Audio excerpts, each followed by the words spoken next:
الحمد لله نحمده ونستعينه ونستغفره ونؤمن به ونتوكل عليه ونعوذ بالله من شرور أنفسنا ومن سيئات أعمالنا من يهده الله فلا مضل له ومن يضلله فلا هادي له ونشهد أن لا إله إلا الله وحده لا شريك له ونشهد أن سيدنا ومولانا محمدا عبده ورسوله أما بعد فقد قال الله تبارك وتعالى في القرآن المجيد والفرقان الحميد فأعوذ بالله من الشيطان الرجيم بسم الله الرحمن الرحيم يا أيها الذين آمنوا كتب عليكم الصيام كما كتب على الذين من قبلكم لعلكم تتقون وجاء في الحديث وقال النبي صلى الله عليه وسلم في الجنة 8 أبواب منها باب يسمى الريان لا يدخله إلا الصائمون أو كما قال عليه الصلاة والسلام رواه البخاري صدق الله المولانا العظيم وصدق رسوله النبي الكريم ونحن على ذلك من الشاهدين والشاکرین والحمد للہ رب العالمین۔ پیار محبت کے ساتھ ایک مرتبہ درود پاک پڑھ لے۔ اللہم صلی علی محمد فی اول کلامنا، اللہم صلی علی محمد فی اوسط کلامنا، اللہم صلی علی محمد فی آخر کلامنا۔ رمضان المبارک کا یہ پہلا جمعہ ہے۔ اللہ رب العزت کا بے انتہا احسان اور کرم ہے کہ اللہ رب العزت نے ہماری دعاؤں کو سن لی۔ 2 مہینے پہلے سے ہم اللہ کے رسول صلی اللہ علیہ وسلم کے سنت کے مطابق دعا مانگتے تھے کہ اللہم بارک لنا فی رجب و شعبان وبلغنا رمضان، کہ اے اللہ رجب اور شعبان کے مہینے میں برکتیں عطا فرما اور عافیت اور سلامتی کے ساتھ رمضان میں داخلہ نصیب فرما۔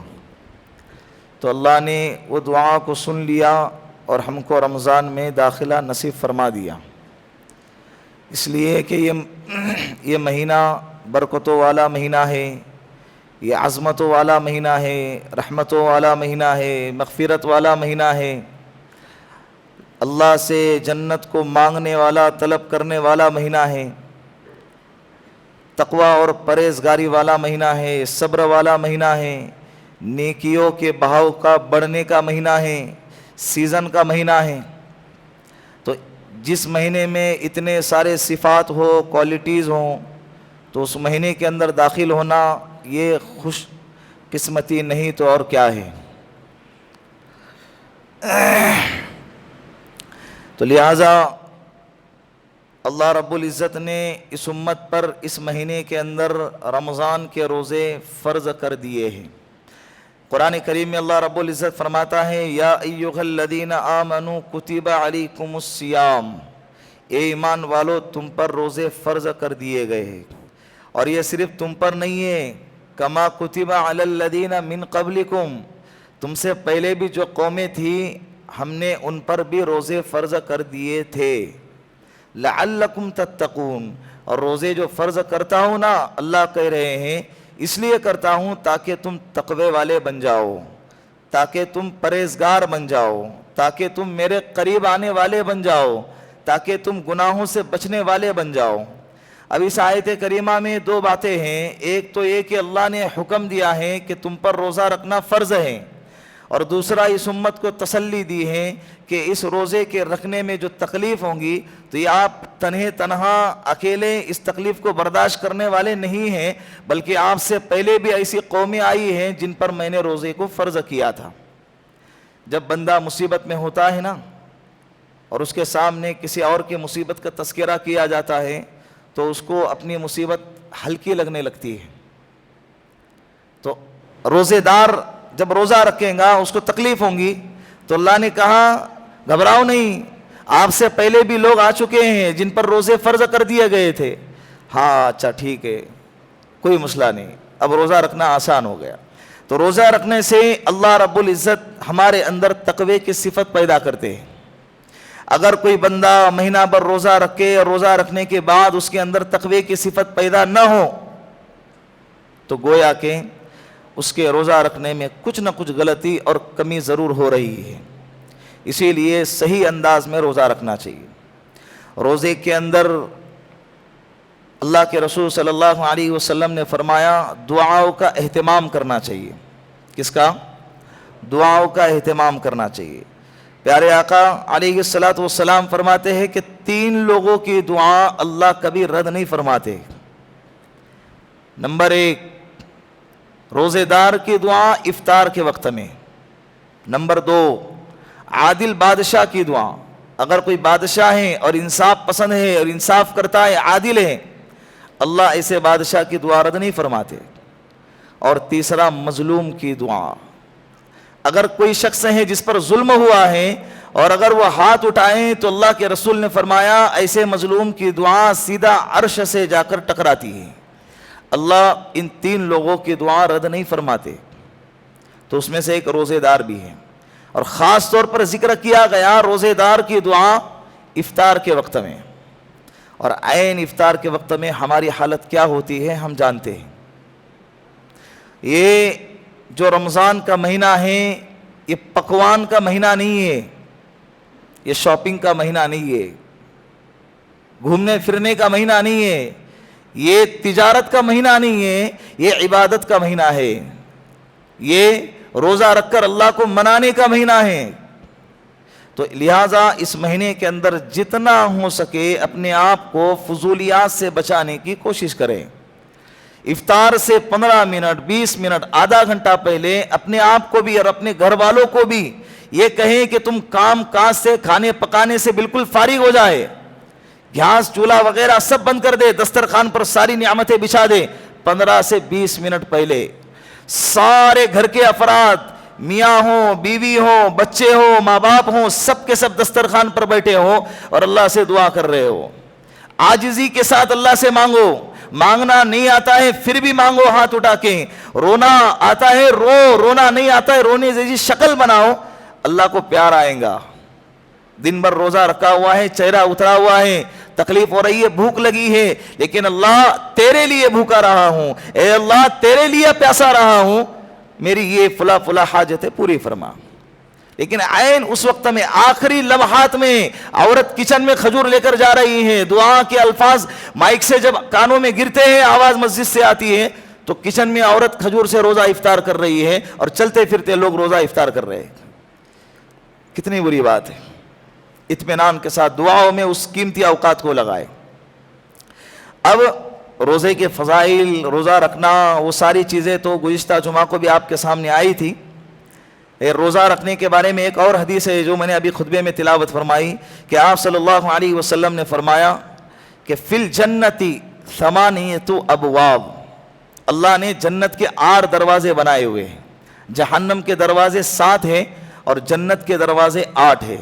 اس لیے کہ اللہ کی رحمت اللہ کے غضب سے زیادہ ہیں, یہ بتانے کے لیے اللہ نے جنت کے 8 دروازے بنائے. اللہ کے رسول نے فرمایا کہ منہا باب یسمى الریان, ان 8 دروازوں میں ایک دروازہ ایسا ہے جس کا نام ریان ہے. کیا ہے؟ ریان.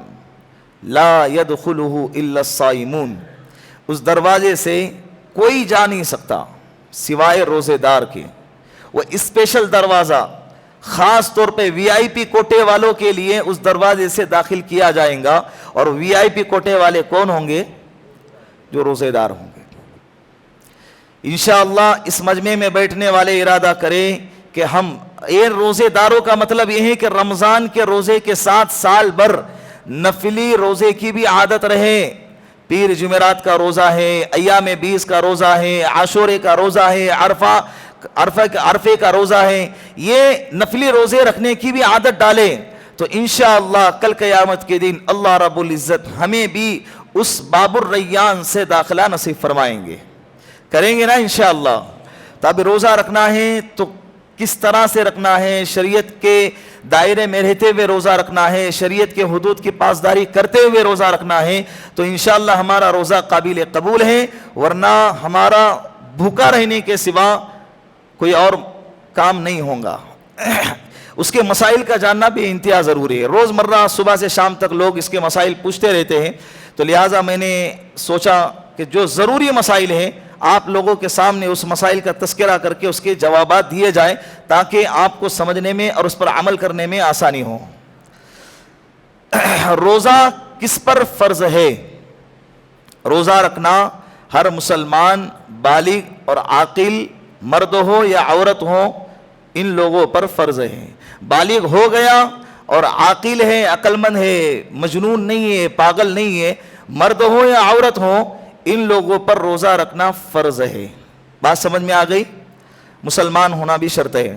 کن حالتوں میں روزہ رکھنا درست نہیں ہے؟ یہ مسئلہ عورتوں کے تعلق سے ہے.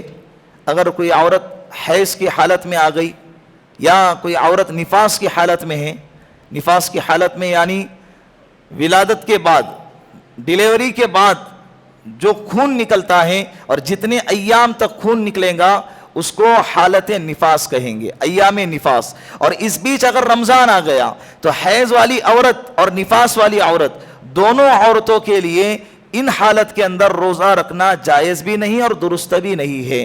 یہ عورت پاک ہونے کے بعد روزہ رکھیں گی, کیا کریں گی؟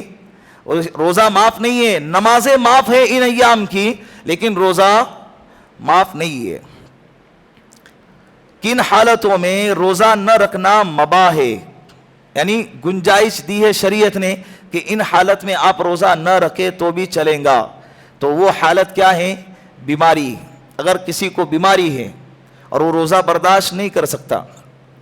اسی طرح مسافر جو سفر شرعی کے حدود سے آگے سفر کر رہا ہوں, 77 کلومیٹر سے آگے کا سفر ہو جس پر مسافر کے حد لاگو ہوتی ہو, ایسا مسافر ہے, تو ایسے مسافر کے لیے روزہ نہ رکھنا جائز ہے, مباح ہے, گنجائش دی ہے شریعت نے. اگر کسی کا سہولت والا سفر ہے, کوئی تکلیف نہیں, اے سی ڈبہ ہے یا کار ہے اور 4 گھنٹے کا سفر ہے, اطمینان سے کوئی مسئلہ نہیں ہے, سو کر جائیں گا اور روزہ رکھنے سے اسے کوئی تکلیف بھی نہیں ہوگی, تو ایسے مسافر کے لیے روزہ رکھنا بہتر ہے. اسی طرح حمل والی عورت ہے, پیٹ میں بچہ ہے, تو ایسے عورت کے لیے بھی روزہ نہ رکھنا مباح ہے, جائز ہے, گنجائش دی ہے شریعت نے. دودھ پلانے والی مرضعہ, دودھ پلانے والی عورت ہے کہ جس کا بچہ دودھ پیتا ہے اور اسی حالت میں رمضان آ گیا, تو ایسے عورت کے لیے شریعت نے روزہ نہ رکھنے کی گنجائش دی ہے. بعض عورتیں ایسی حالت میں روزہ رکھتی ہے اور اپنے آپ کو فنٹر سمجھتی ہے, نہیں رکھنا چاہیے. اس لیے کہ کبھی کبھی یہ ہوتا ہے کہ اس کے روزہ رکھنے کی وجہ سے اس کے سینے سے دودھ کم ہو جاتا ہے, جس کے نتیجے میں بچے کو تکلیف ہوتی ہے. الدین یسر, دین آسان ہے, شریعت نے سب کا خیال رکھا ہوا ہے. اسی لیے کہا نا قرآن کریم میں دوسرے پارے میں, وَمَنْ كَانَ مَرِيضًا أَوْ عَلَى سَفَرٍ فَعِدَّةٌ مِّنْ أَيَّامٍ أُخَرَ. اگر تم میں سے کوئی بیمار ہے یا حالت سفر میں ہے تو اس کے لیے روزہ نہ رکھنے کی گنجائش ہے, وہ بعد میں اس کی قضا کرے گا. تو دودھ پلانے والی عورت, اسی طرح حاملہ عورت, اسی طرح بیمار ہے, اسی طرح مسافر ہے, یا اسی طرح تیمارداری کرنے والا اگر کوئی بندہ ہے جو کسی بیمار کی خدمت کر رہا ہے, اگر وہ روزہ رکھیں گا تو اس کے روزہ رکھنے میں بیمار کی تیمارداری کرنے میں حرج واقع ہوگا, اور اس کے پاس, اس بیمار کے پاس اس کے علاوہ کوئی اور آپشن نہیں ہے. تو ایسے شخص کے لیے اس وقت میں روزہ نہ رکھنا جائز ہے اور گنجائش ہے. بات سمجھ میں آ گئی؟ تھوڑا تھوڑا چہرے کے ذریعے اشارہ کر کے بھی بتاتے رہے کہ مجھے بات سمجھ میں آ رہی ہے, ہمیں سمجھ میں آ رہا ہے کہ نہیں آ رہا ہے, تاکہ مجھے بولنے میں آسانی ہو. روزہ آپ کا بھی ہے تو میرا بھی ہے. بلا سحری کے روزہ رکھنا, بعض لوگوں کا یہ مسئلہ ہوتا ہے, اچانک 6 بجے آنکھ کھل گئی تو یہ سمجھ لیتے ہیں کہ میری سحری تو نہیں ہو گئی, اب لہٰذا میرا روزہ نہیں ہے. یہ بالکل غلط فہمی ہے. بلا سحری, سحری کرنا یہ سنت ہے, روزہ رکھنا یہ فرض ہے. اور یہ افضل عمل ہے سحری کرنا. اگر چھوٹ جاتا ہے کسی عذر کی وجہ سے تو اس کے باوجود اس کا روزہ شروع ہو گیا, یہ زوال سے پہلے پہلے روزے کی نیت کرے اور اس کا روزہ بغیر سحری کے ہوں گا. اب نہیں اٹھا ہے وہ تیرا مسئلہ ہے, لیکن اب تجھ پر روزہ رکھنا ضروری ہے. روزے میں خون ٹیسٹ کرانا, بلڈ ٹیسٹ کرتے نا, یہ بلڈ کا ٹیسٹ کرانا بھی جائز ہے, اس سے روزہ نہیں ٹوٹے گا. بعض لوگ یہ بھی مسئلہ پوچھتے ہیں, بیماری ہے, بلڈ ٹیسٹ کرانا ہے, کیا روزے کے حالت میں کرا سکتے ہیں کیا, یا افطار کا انتظار کرے؟ کوئی مسئلہ نہیں ہے, روزے کے حالت میں بلڈ ٹیسٹ کرا سکتے ہیں. روزے میں انجیکشن لگوانا اور گلوکوز چڑھوانا, بیماری ہے, رات تک کا انتظار کر نہیں سکتے, گولی تو افطاری کے بعد کھائیں گے, لیکن انجیکشن لگانے سے کام چل جاتا ہے, تو روزے کی حالت میں انجیکشن لگوانا اور گلوکوز کی بوتل چڑھوانا بھی جائز ہے. اس لیے کہ یہ انجیکشن یا گلوکوز یہ ڈائریکٹ براہ راست یہ نہ دماغ تک پہنچتا ہے نہ معدے تک پہنچتا ہے, بلکہ یہ رگوں کے ذریعے, نسوں کے ذریعے انسان کے باڈی میں جاتا ہے. اسی لیے اس کے لگوانے میں روزے پر کوئی اثر نہیں پڑے گا. روزے میں ڈائلیسس کرانا اور روزے میں آکسیجن لینا کیسا ہے؟ کسی کو بیماری ہوتی ہے, ہفتے میں ایک دفعہ خون کی صفائی کرنا اس کے لیے ضروری ہو جاتا ہے, تو روزے کے اندر ڈائلیسس کرانا جائز ہے. اسی طرح آکسیجن لینا, کسی کا آکسیجن لیول کم ہوتا ہے, پورے ایک دن بھر میں گھنٹہ 2 گھنٹے اس کو آکسیجن لینا پڑتا ہے, ایسا کوئی انسان ہے تو دونوں کے لیے روزہ رکھنا جائز ہے, اور اس حالت میں آکسیجن بھی لے سکتے ہیں اور ڈائلیسس بھی کرا سکتے ہیں, اس پر روزے پہ کوئی اثر نہیں پڑے گا. اس لیے کہ آکسیجن ایک صاف ستھری ہوا ہے جو انسان کے باڈی میں چلی جاتی ہے, اور صاف ستھری ہوا کا باڈی میں چلے جانا اس سے روزے پر اثر نہیں پڑے گا.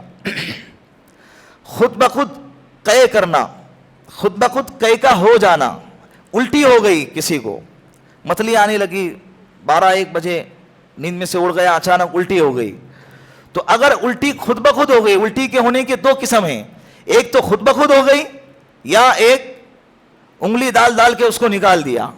اگر الٹی خود بخود ہو گئی ہے چاہے منہ بھر کر ہو تب بھی روزہ نہیں ٹوٹے گا, لیکن اگر الٹی انگلی ڈال ڈال کر کیا ہے تو اس سے روزہ ٹوٹ جائے گا. بعد میں مسئلہ یہ پوچھتے ہیں کہ الٹی ہو گئی, تو ان سے پوچھنا پڑتا ہو گئی کہ کیا آپ نے, تو کہتے ہیں کہ ہو رہی نہیں تھی تو زبردستی انگلی ڈال کے ہم نے باہر نکالے, تو کیا ہوگا, روزہ ٹوٹ جائے گا. اور دوسرا یہ بھی مسئلہ ہے کہ بعض لوگ یہ بھی سمجھ لیتے ہیں کہ الٹی ہونے کے بعد گمان کر لیتے ہیں میرا روزہ ٹوٹ گیا, حالانکہ اس کو یہ سمجھنا چاہیے کہ الٹی کے ہونے سے روزہ ٹوٹتا نہیں ہے, روزہ اس کا باقی رہتا ہے. بات سمجھ میں آ گئی؟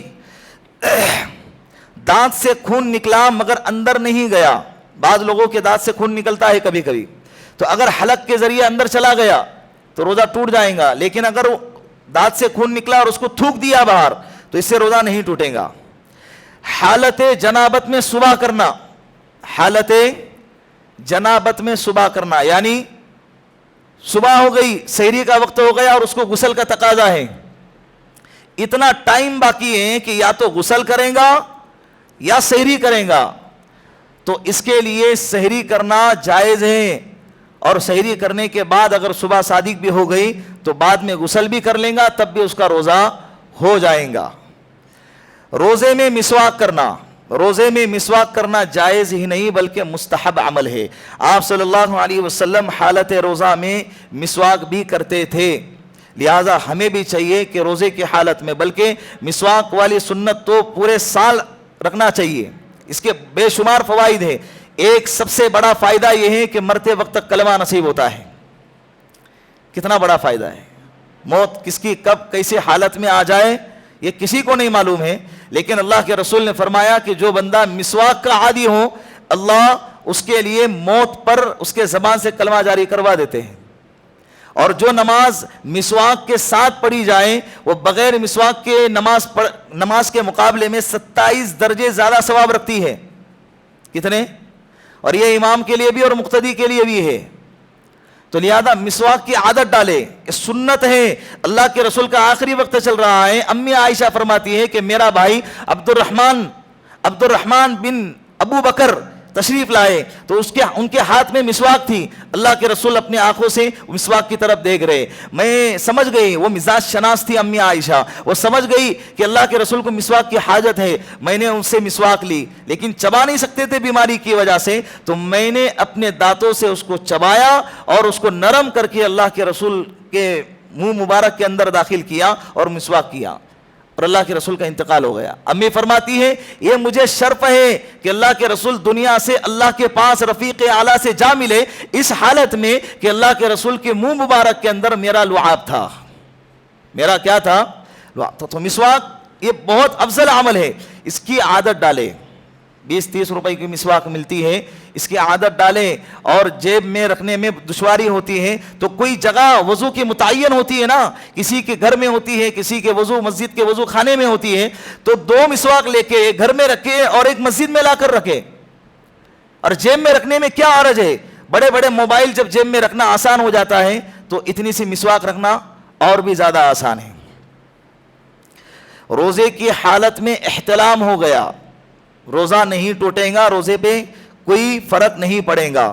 روزے کی حالت میں انہیلر کا استعمال کرنا, اگر کوئی مریض ہے جس کو دمہ کی بیماری ہے, سانس پھولتی ہے اس کی, تو اس کے لیے انہیلر استعمال کرنا ضروری ہے. تو ایسے مریض کا کیا مسئلہ ہے, کیا وہ روزہ رکھے یا روزہ رکھے تو انہیلر استعمال کرے؟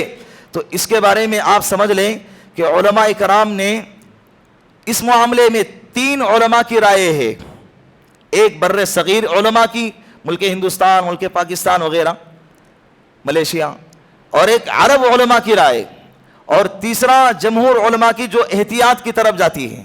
ایک جو بر صغیر علماء اور مفتیان کرام کا فتویٰ ہے کہ جو بندہ دمہ کا مریض ہے, گویا کہ وہ دائمی مریض ہے, اس کے حق میں یہ عذر پایا گیا, وہ روزہ ہی نہ رکھے. وہ کیا نہ رکھے؟ روزہ ہی نہ رکھے.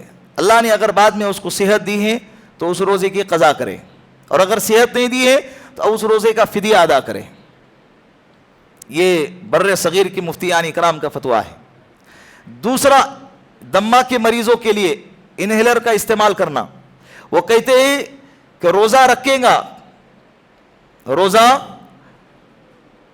بر صغیر کے نہیں, عرب کے علماء کا فتویٰ ہے کہ وہ روزہ رکھیں گا اور انہیلر کا بھی استعمال کرتا رہیں گا, اس لیے کہ روزے کی حالت میں دمہ کے مریضوں کے لیے انہیلر کے استعمال کرنے میں کوئی حرج نہیں ہے, اس کے لیے جائز ہے, اس سے روزے پہ کچھ فرق نہیں پڑے گا.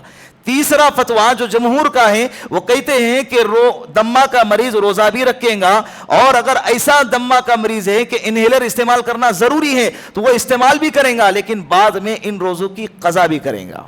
روزہ بھی رکھیں گا لیکن بعد میں, جس طرح سے سفر کی حالت میں ہوتا ہے نا, بس یہ یا ٹرین یا پلین کے اندر بعض لوگ بیٹھ کر سیٹ پر بیٹھ کر نماز پڑھتے ہیں, تو ان لوگوں کے لیے یہ مسئلہ بتایا جاتا ہے کہ نماز کا وقت ہو گیا, ٹھیک ہے آپ نے بیٹھ کے نماز پڑھ لی ہے, لیکن بعد میں ان نمازوں کی کیا کریں؟ قضا کرے. تو اسی طرح ہے کہ وہ روزہ بھی رکھیں گا, انہیلر استعمال بھی کریں گا, لیکن بعد میں اس کی قضا بھی کریں گا اگر اللہ نے صحت دی ہے, یہ بیماری سے اللہ نے اس کو نجات دی ہے. روزے کی حالت میں منہ میں پان دبا کر سو گئے بزرگ, اگر کوئی ہے جس کو پان کی عادت ہے, رات میں پان منہ میں رکھ لیا اور نیند لگ گئی اور صبح ہو گئی تو دیکھیں کہ پان منہ میں ہی تھا, تو اس حالت میں روزہ حضرت کا چلا گیا. اس لیے کہ منہ میں پان رہنے کی وجہ سے اس کے جو اثرات ہیں, اس کے ذرات ہیں, اس کا جو ٹیسٹ ہے وہ تھوک کے ذریعے حلق کے راستے سے پیٹ میں چلا جائے گا, جس کی وجہ سے اس کا روزہ ٹوٹ جائے گا. تو روزے کی حالت میں سونے سے پہلے منہ کو صاف کر کے سویا کریں. کلی کرتے وقت پانی حلق میں بلا اختیار چلا گیا, وضو کرتے کرتے ٹھنڈا پانی ہے دوپہر کے وقت میں کون دیکھ رہا ہے یہ کہہ کر گٹ کر کے حلق میں اگر کسی نے ڈال دیا, اگر بلا اختیار ڈالے یا اختیار سے ڈالے, دونوں حالت کے اندر اگر اس کو یاد ہے کہ میرا روزہ ہے تو اس حالت میں اس کا روزہ ٹوٹ جائے گا. اس حالت میں بچپن میں بچے نہیں کرتے تھے, بکیٹ میں وضو کرنے کے بہانے 2-2 3-3 کلیاں حلق میں ڈال دیتے تھے, اور یوں سمجھتے تھے کہ میرا روزہ ہے. تو یہ نہ کریں. ہاں اگر کسی کو یاد ہی نہیں ہے کہ میرا روزہ ہے اور اس حالت میں اگر حلق میں پانی چلا گیا, یا اگر کسی کو یاد نہیں ہے میرا روزہ ہے اور اس حالت میں وہ کھانا کھا لیتا ہے اور بعد میں یاد آ گیا, تو اس کے باوجود اس کا روزہ نہیں ٹوٹے گا. اس لیے کہ بھول کو شریعت نے عذر مانا ہے, بھول کو شریعت نے عذر مانا. اللہ کے رسول نے فرمایا ہے اگر کوئی بندہ بھول کر کھا پی لیتا ہے تو گویا کہ اللہ نے اس کو کھلایا اور اللہ نے اس کو پلایا. اس نے نہیں کھایا ہے, اللہ نے اس کو کھلایا ہے. اس نے نہیں پیا ہے, اللہ نے اس کو پلایا ہے. لیکن اگر یاد ہے, یا اسی طرح ایک اور مسئلہ اس میں سمجھ لیں کہ کوئی بندہ کھا رہا ہے تمہارے سامنے اور تم کو معلوم ہے کہ اس کا روزہ ہے, تو سامنے والا بندہ اسے چاہیے کہ اس کو روکے کہ بھائی تیرا روزہ ہے, اس کو یاد دلائے. لیکن یہ دیکھے کہ سامنے والا بندہ مضبوط ہے, کمزور ہے, کیسا ہے. اگر اتنا کمزور ہے کہ کھائیں گا تو چلو چل جائے گا اس کا, تو تمہیں چاہیے کہ خاموش رہے, کھانے دو نا, کوئی مسئلہ نہیں ہے. لیکن اگر بندہ اچھا خاصا صحت مند ہے تو اس کو بتا دیا جائے کہ بھائی تیرا روزہ ہے, کیا کر رہا ہے, اس کو یاد دلایا جائے. ناک یا کان میں دوا یا تیل ڈالنا روزے کی حالت میں جائز نہیں ہے, اس سے روزہ ٹوٹ جائے گا. اس لیے کہ ناک, کان ہے اور ناک ہے, یہ دو راستے ایسے ہیں جو حلق کے ذریعے سے پیٹ میں جاتے ہیں, اسی لیے اس کے اندر دوا ڈالنا جائز نہیں ہے. روزے کی حالت میں حقہ یا بیڑی یا سگریٹ پینا, کہتے کھا تھوڑی رہا ہوں, لوگ کیا کہتے ہیں میں کھا تھوڑی رہا ہوں, یہ پھک پھک کے باہر چھوڑ رہا ہوں, جائز نہیں ہے, روزہ ٹوٹ جائے گا.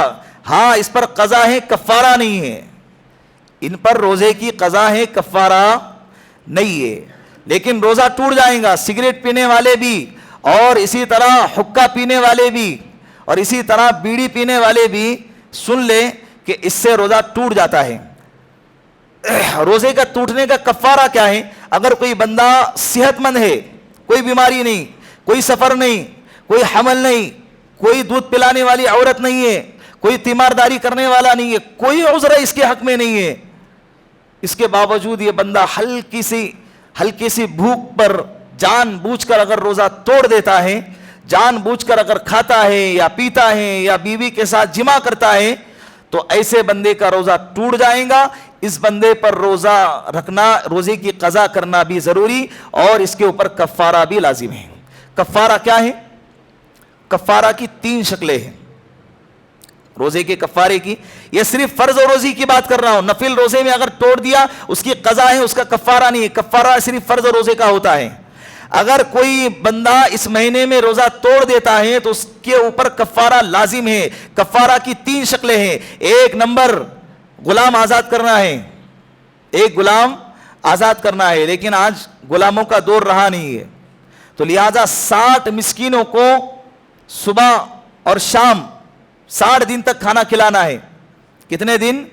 60 دن تک 60 مسکینوں کو. ایک مسکین کو بھی کھلا سکتے ہیں, صبح شام صبح شام صبح شام 60 دن تک. اسی طرح تیسرا کفارہ 60 دن مسلسل روزہ رکھنا ہے. اگر ایک روزہ بیچ میں چھوٹ گیا, نئی گلی نیا ڈاؤ. 55 روزے ہو گئے, 5 باقی تھے, ایک روزہ چھوٹ گیا, پھر اس کو دوبارہ اثر 9 شروع سے روزہ رکھنا ہے.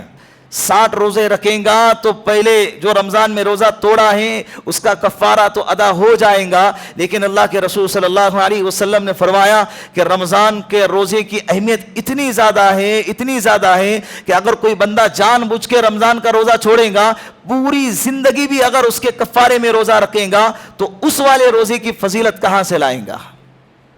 اس والے روزے کی فضیلت کہاں سے لائیں گے؟ اسی لیے جان بوجھ کر روزہ نہیں چھوڑنا چاہیے. روزے کی حالت میں کسی چیز کا چکنا یا چبانا یہ مکروہ ہے. کیا ہے؟ نمک ٹیسٹ کر رہے, لیکن ان لوگوں کے لیے مکروہ نہیں ہے. اگر کوئی عورت ہے, اس کا شوہر ظالم ہے, مزاج میں بہت کڑوا ہے, سخت مزاج ہے, اگر کھانا اوپر نیچے ہو گیا تو اس کو مارے گا یا اس پر ظلم کرے گا, تو ایسی عورت کے لیے کھانے کو چکنا جائز ہے. چکنا کھانا نہیں, صرف ٹیسٹ کرے کہ نمک کتنا ہے اور کتنا نہیں ہے. اور اسی طرح دوسرا وہ شخص جو کسی کے گھر میں کک ہے, اگر کھانے کے اندر ٹیسٹ اوپر نیچے ہو جائے تو گھر والے اس کو نوکری سے نکال دیں گے، تو ایسے بندے کے لیے اس کا چکھنا جائز ہے، ورنہ عام حالات کے اندر کھانے کو ٹیسٹ کرنا یا کسی چیز کو چکھنا یہ بالکل جائز نہیں ہے۔ بات سمجھ میں آ رہی ہے؟ اسی طرح اگر کوئی عورت ہے اور اس کا بچہ ہے جو اس کو چبا کے کھلانا پڑتا ہے اور اس کے پاس کوئی اور بندہ نہیں ہے جو بغیر روزے دار ہوں جو چبا کر کھلائے، تو ایسی عورت کے لیے بطور عذر کے اس کو چبا کر اس بچے کو کھلانا جائز ہے، صرف چبانا ہے نہیں ہے، ورنہ روزہ مکروہ ہو جائے گا۔ اسی طرح غیبت کرنے سے روزہ مکروہ ہوتا ہے۔ بعض علماء نے تو غیبت کرنے سے روزہ ٹوٹنے کا حکم دیا ہے، فتویٰ اس پر نہیں ہے، لیکن بعض علماء نے یہ مسئلہ بتایا ہے کہ جو بندہ روزہ رکھ کر غیبت کرے گا، اللہ کے رسول صلی اللہ علیہ وسلم نے فرمایا تم اپنے بھائی کا گوشت نہ کھاؤ۔ صحابہ نے عرض کیا یا رسول اللہ بھائی کا گوشت کون کھائے گا؟ اللہ کے رسول نے فرمایا کہ جو اپنے بھائی کی غیبت کرے گا گویا کہ اس نے اپنے بھائی کا گوشت کھا لیا ہے۔ تو روزے کی حالت ہو یا غیر روزے کی حالت ہو، غیبت کرنا حرام ہے۔ غیبت کرنا، اللہ کے رسول نے فرمایا کہ الغیبۃ اشد من الزنا، غیبت کرنا یہ زنا سے بھی سخت گناہ ہے۔ بہت لذت ملتی ہے، اس لذت سے اپنے آپ کو بچائے، غیبتیں نہ کرے، روزہ مکروہ ہو جاتا ہے اور روزہ لگتا بھی ہے۔ غیبت کرنا، بد نظری کرنے سے روزہ مکروہ ہو جاتا ہے، جھوٹ بولنے سے روزہ مکروہ ہو جاتا ہے، حالانکہ جھوٹ بولنا حرام ہے، حالت روزے میں بھی اور بغیر رمضان کے بھی، روزے کی حالت میں ہو یا بغیر روزے کی حالت میں ہو، جھوٹ بولنا حرام ہے۔ اللہ کے رسول ٹیک لگا کر بیٹھے ہیں، صحابہ نے عرض کیا یا رسول اللہ کیا مسلمان زنا کر سکتا ہے؟ اللہ کے رسول نے فرمایا کہ کیوں نہیں کر سکتا، بالکل کر سکتا ہے۔ اللہ کے رسول صلی اللہ علیہ وسلم، کیا ہو گیا؟ اللہ کے رسول صلی اللہ علیہ وسلم نے فرمایا، صحابہ نے پھر پوچھا کہ کیا مسلمان چوری کر سکتا ہے؟ تو اللہ کے رسول نے فرمایا کر سکتا ہے، انسان ہے ہو جاتا ہے۔ پھر صحابہ نے عرض کیا یا رسول اللہ کیا مسلمان جھوٹ بول سکتا ہے؟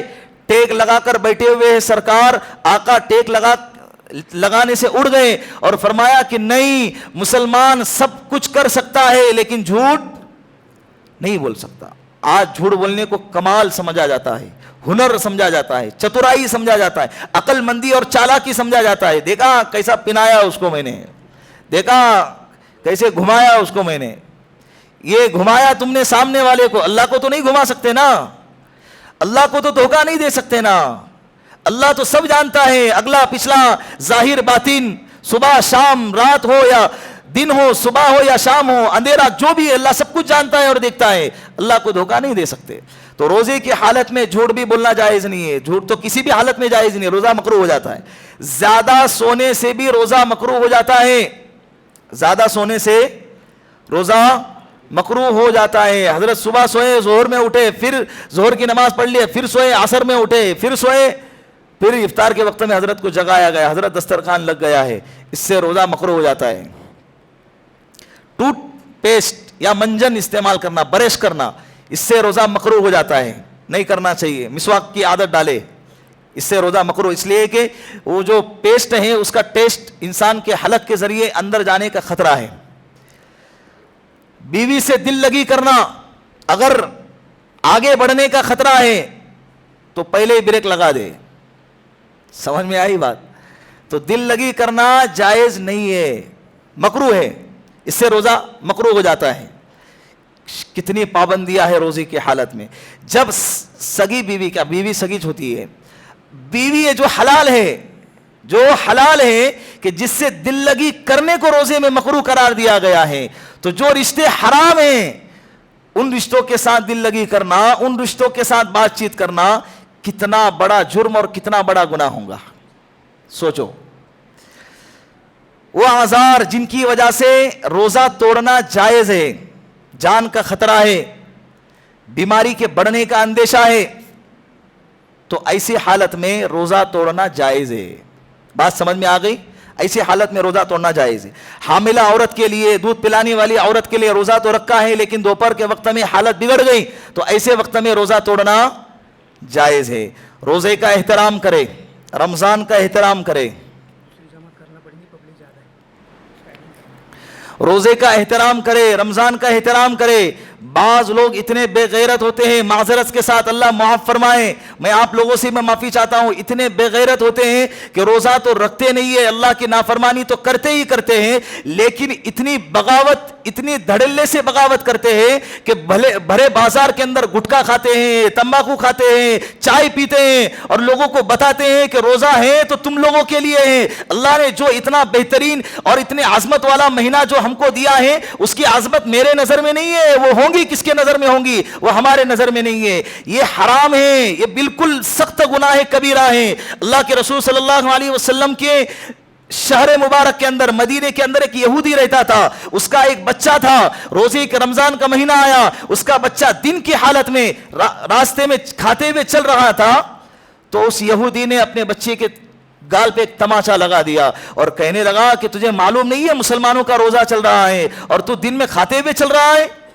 چند دن کے بعد اس یہودی کا انتقال ہو گیا۔ کسی صحابی نے اس یہودی کو جنت میں دیکھا اور اس سے پوچھا کہ ارے تم تو یہودی تھے اور جنت مسلمانوں کے علاوہ کسی اور کے لیے کھلنا نہیں ہے، پھر تم جنت میں کیسے آ گئے؟ وہ کہنے لگے کہ ہاں میں بے شک یہودی تھا، لیکن مرنے سے پہلے اللہ نے مجھے ایمان اور کلمے کی توفیق عطا فرمائی، اس لیے کہ تو نے میرے رمضان کی اور میرے روزے کا احترام کیا ہے، اس کی وجہ سے اللہ نے مجھے ہدایت دے دی اور آج میں جنت میں ہوں۔